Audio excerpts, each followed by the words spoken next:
name is Didi Akinyelure, and it's an honor to be your moderator for this session. I'm glad to be here, not just celebrating women, but promoting African women's leadership. With the theme for this year's International Women's Day on mind, this session of women business leaders harps on the need for the transition of women from executive committees to boards of directors.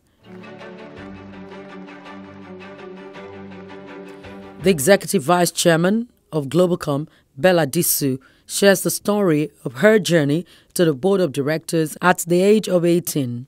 I started at Globalcom. I was 18 years old. It was a family business. And I started off in the treasury department. I was there for about a year. And I moved to the sales department. I worked my way through different areas of sales. And after about 5 years, I became the executive director. And in 2011, I became the group executive director, which means that I was overseeing operations in Nigeria, Ghana, and Benin at the time. And then in 2019, this year, I became the executive vice chairman. Now, I'm also on the board of Julius Berger, as you mentioned, which is Nigeria's largest construction company. And Cobblestone Properties, I'm the CEO of, was founded in 2009, and it has a vast portfolio of residential and commercial properties across Nigeria and Ghana. So, I started off as a very young woman in a male-dominated world, and I was also painfully introverted. So, I struggled with how do I prove myself in a field where there are people who knew more than me at this time, and who expect that as a woman I'm meant to be weak, or I'm not meant to really be as assertive as I should be. So, the good thing was that my father always said to me, look, you're 18 and this is the platform you're on. You just have to assert yourself. Now, the other side of it was, I felt at that time I had to put on a more masculine demeanor. I had to just sort of be a bit manly so people would take me seriously. So it was things like, don't smile too much, don't crack too many jokes, you know, so they don't take you for a ride. But the downside of that was I realized over time I was utilizing too many task skills and not balancing with relationship skills.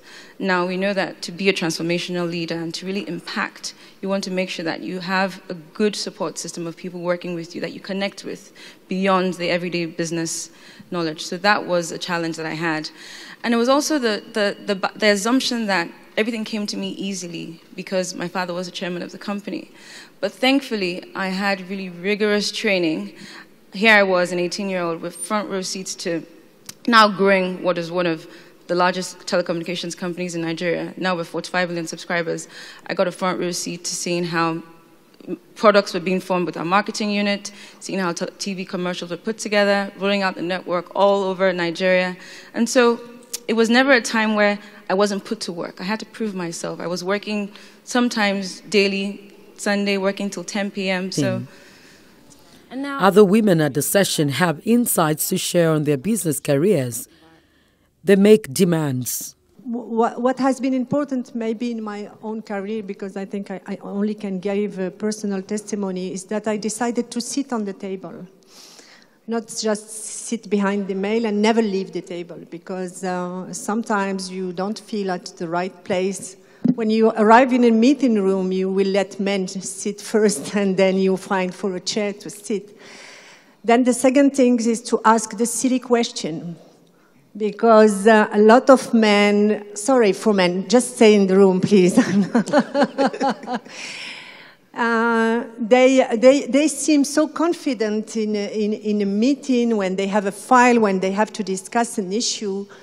And we don't feel that comfortable because we write the job to be done correctly. So when we don't know, we ask because we want to learn. And the thing is that we have enough confidence to say that we need to learn more and to do a better job. And maybe the third thing is that we accept our ambition and ego. Women don't define themselves as ambitious and having ego, but ego is an important thing when it is positive and you use it to do your own career. And of course, I agree that you don't do it alone, that you have to do hard work and work with team. Well, I've got to say for me, it was a case of saying, learn the rules and play them better. The one thing that I did do very consciously, firstly, was to network. I made sure that I met a lot of people. Mine is a simple philosophy that if people don't know you, it'll be difficult for them to recommend you. The other one was I ensured that I was visible. I built a profile.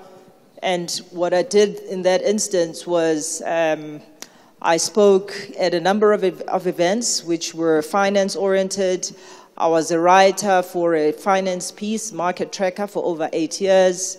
I was known to opine on matters on radio as well as television. So in essence, I took all the opportunities that I could get because I realized that, you know, those who get called are those that someone actually knows. The one thing that I also did was to make sure that I armed myself. As an example, I was a stockbroker in my 20s. And I remember my boss saying to me, the greatest stockbroker he has ever come across is a gentleman who's at work by 6:30. I got to work by 6:30. And by the time I went to the office, I had read all financial news, be it South Africa, be it Asia, anywhere in the world. So I would say for us ladies, the point that was made earlier, we've got to do more, we've got to work harder. And importantly as well, I don't need someone to tell me that I'm good. I believe that I am, and where required, I will prove myself.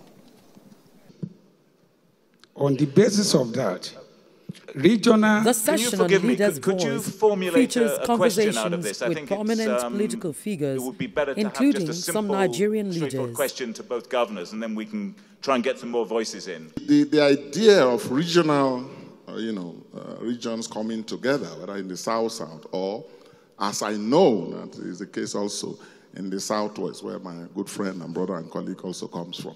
They have what they call the DAWN, as the Regional Development Initiative.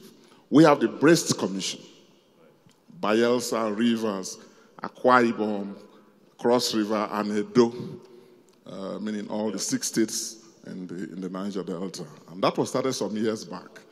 We made some progress. And the reason for that regional platform is very clear. Because we have some regional endowments, some regional benefits, some regional common denominators.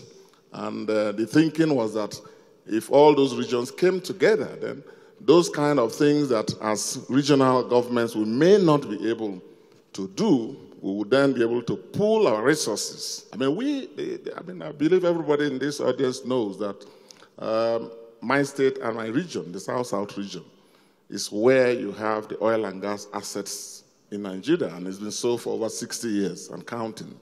Now, there's nothing stopping a regional body like that from bidding. And we think that is actually the right way to go. If we want to empower locals, if we want to empower the regional bodies and so on. So it was set up for that purpose. Unfortunately, let me say that, politics is a very interesting thing. Sometimes it gets in the way of development. But when you go to the Constitution and the legal regime that we operate now, as he rightly said, true ownership is vested in the center. Now, if I want to use leverage on the abundant gas resources in my state to generate power, to drive industrialization, we are now building the Eco-Industrial Park, for example. There's no reason why, from my state alone, you can stay in Bayelsa and produce power for the entire Nigeria and even for export. It's possible. But then, we have no control. The challenge that we face as a country is that oftentimes we belabor nomenclature over substance. Yeah. I don't think there's any Nigerian that disagrees with the importance of devolution, because there are some things that the federal government in Nigeria gets involved in that it has absolutely no business getting involved in. Primary school education, primary health care. What is the business of a government at the center with that? So I think we just need to return to brass tacks. Of course, some people get very sensitive the minute you mention the word restructuring, because restructuring is something that is elastic. Right.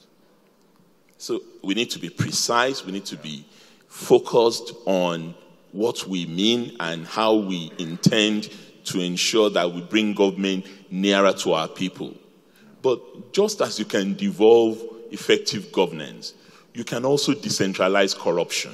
Resources are going to states and to local governments now. But how are these resources being utilized? You can argue that it's not, it's our criminal, but it's our state. I don't think this is an idea that would be further delayed. It's an idea whose time has come. We can struggle against it. We can do other things. Because if we don't do it, the deficit of trust in government will continue to increase as long as government is not close to the citizens and is not accountable to the citizens.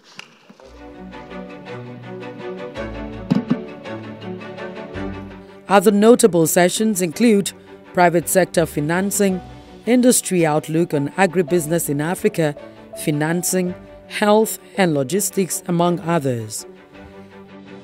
Perhaps with more and more discussions and implementation of agreements reached on Africa's trade integration, the sooner the continent will explode in wealth and more relevance.